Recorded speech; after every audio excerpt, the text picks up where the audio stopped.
Halo teman-teman, semoga teman-teman semua dalam keadaan sehat dan bahagia ya. Dalam video ini akan menjelaskan atau membahas suatu teori dalam teori bilangan, yaitu teori Wilson. Dalam teori Wilson, mempunyai suatu teorema yang menyatakan bahwasanya ada suatu bilangan yaitu P, dan P itu adalah bilangan prima. Jika dan hanya jika P dikurangi 1 faktorial kongruen minus 1 modulo P. Selanjutnya adalah kita ingin membuktikan teorema yang sudah kita sebutkan. Ini adalah pembuktian. Yang pertama, menurut teorema inverse modular di aritmetika modular atau teorema 5.6, kita dapat memasangkan A dan A inverse dari 2, 3, 4 hingga P-1. Sedemikian sehingga A aksen itu kongruen 1 modulo P. Dan terdapat 1/2 P-3 pasangan-pasangan bilangan tersebut yang kongruen modulo P dengan 1.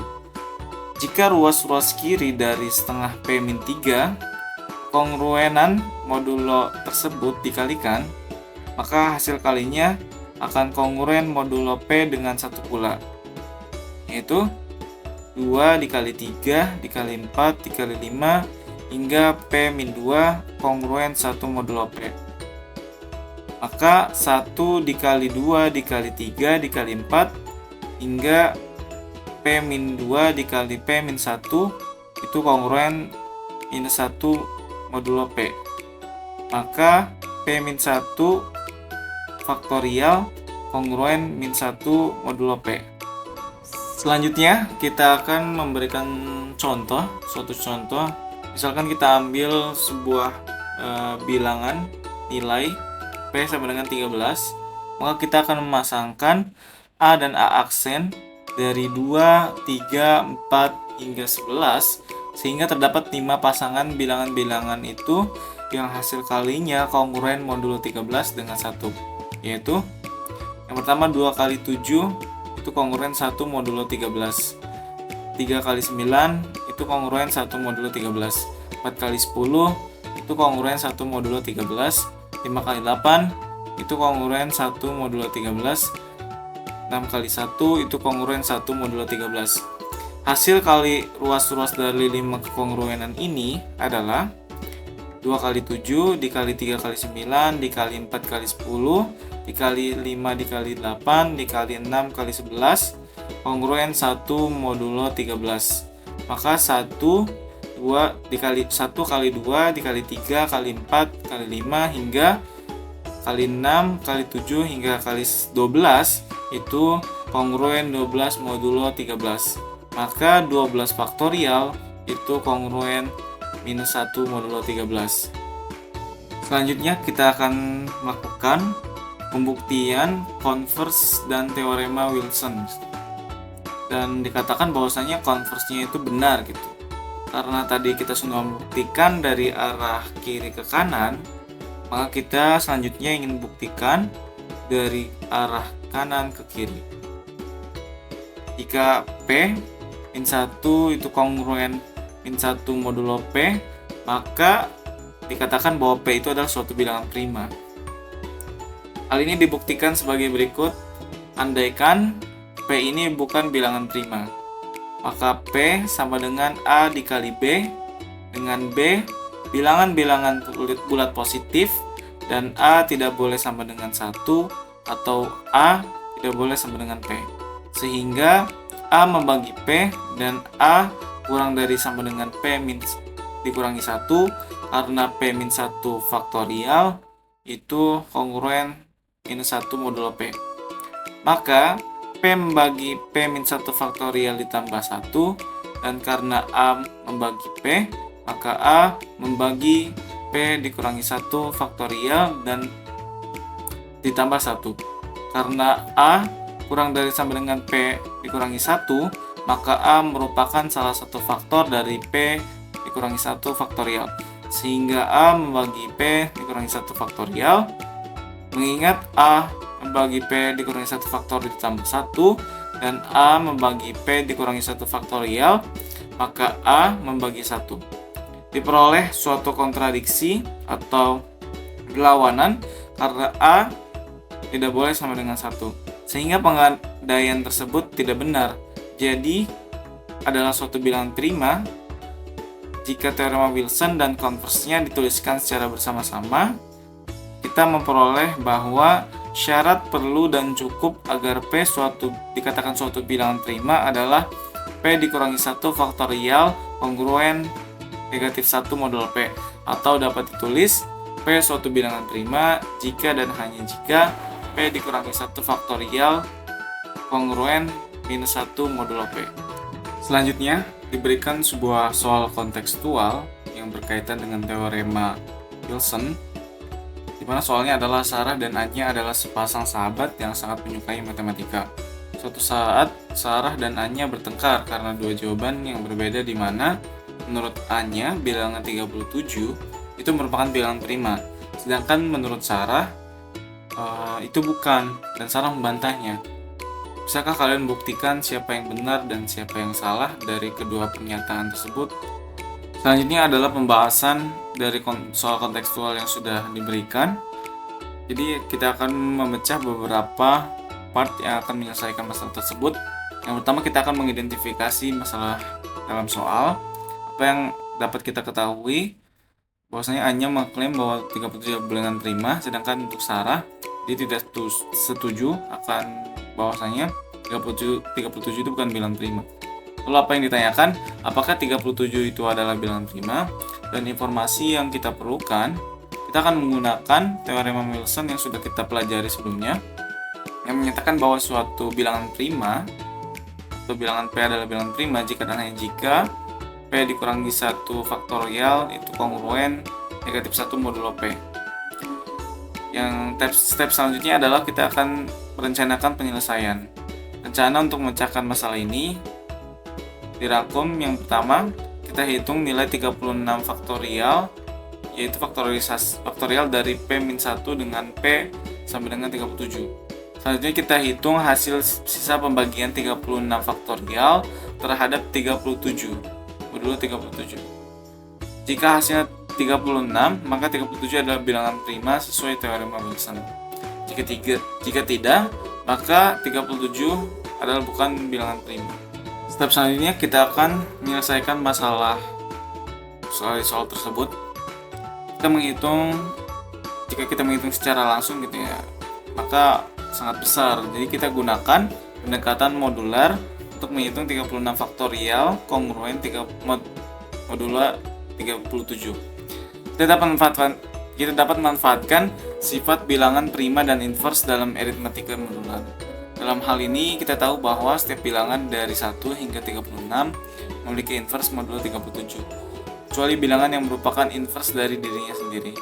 Berdasarkan sifat inverse, kita tahu bahwa 36 faktorial itu sama dengan 1 dikali 2 dikali 3 hingga dikali 36 modulo 37. Untuk bilangan prima P, semua bilangan dalam himpunan 1, 2, hingga P-1 akan berpasangan dengan inverse mereka sendiri, kecuali bilangan yang merupakan inverse dari dirinya sendiri. Dalam kasus ini, 1 dan 36 adalah inverse dirinya sendiri. Oleh karena itu, kita bisa menyederhanakan perhitungan dengan menyatakan bahwa hasil kali bilangan-bilangan yang berpasangan modulo 37 adalah 1, sehingga yang tersisa hanyalah perkalian dari 1 dan 36. Maka 36 faktorial itu sama dengan 1 dikali 36 modulo 37, sama dengan 36 modulo 37. Karena 36 kongruen negatif 1 modulo 37, maka sesuai dengan teorema Wilson, kita dapat menyimpulkan bahwa 37 adalah bilangan prima. Step selanjutnya adalah kita memeriksa kembali apakah yang sudah kita kerjakan benar. Pertama, apakah solusi menjawab pertanyaan? Tentu saja, karena hasil perhitungan menunjukkan bahwa 36 faktorial kongruen 36 modulo 37. Sesuai dengan teorema Wilson, 37 adalah bilangan prima. Siapa yang benar? Karena 37 ini terbukti adalah bilangan prima, maka A-nya dinyatakan benar dan Sarah dinyatakan salah. Selanjutnya kita akan membahas suatu teorema dalam teori Wilson. Teorema ini menyatakan bahwasanya jika P adalah suatu bilangan prima, maka kekongruenan X kuadrat itu kongruen 1 modulo P, mempunyai tepat dua solusi, yaitu 1 dan negatif 1. Selanjutnya kita akan buktikan teorema yang tadi sudah disampaikan. Misalkan kita punya suatu bilangan R adalah suatu solusi dari kongruenan X kuadrat kongruen 1 modulo P. Maka R kuadrat dikurangi 1 kongruen 0 modulo P. Kita bisa faktorkan, maka R tambah 1 dikali R negatif dikurangi 1 kongruen 0 modulo P. Kekongruenan terakhir ini berarti P membagi R tambah 1 dikali R dikurangi 1. Karena P suatu bilangan prima, maka P membagi R ditambah 1 atau P membagi R dikurangi 1. R tambah 1 kongruen 0 modulo P atau R dikurangi 1 kongruen 0 modulo P. R kongruen negatif 1 modulo P atau R kongruen 1 modulo P. R kongruen P dikurangi 1 modulo P atau R kongruen 1 modulo P. Karena suatu solusi dari pengongruenan X kuadrat kongruen 1 modulo P, maka R adalah residu terkecil modulo P. Jadi 1 dan negatif 1 adalah solusi dari X kuadrat kongruen 1 modulo P. Selanjutnya kita akan membahas suatu soal kontekstual berdasarkan teorema yang sudah kita bahas.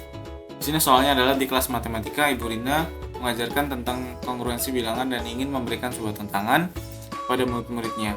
Ia meminta mereka untuk memverifikasi apakah pernyataan bahwa kongruensi X kuadrat kongruen 1 modulo 17 memiliki tepat dua solusi yang benar.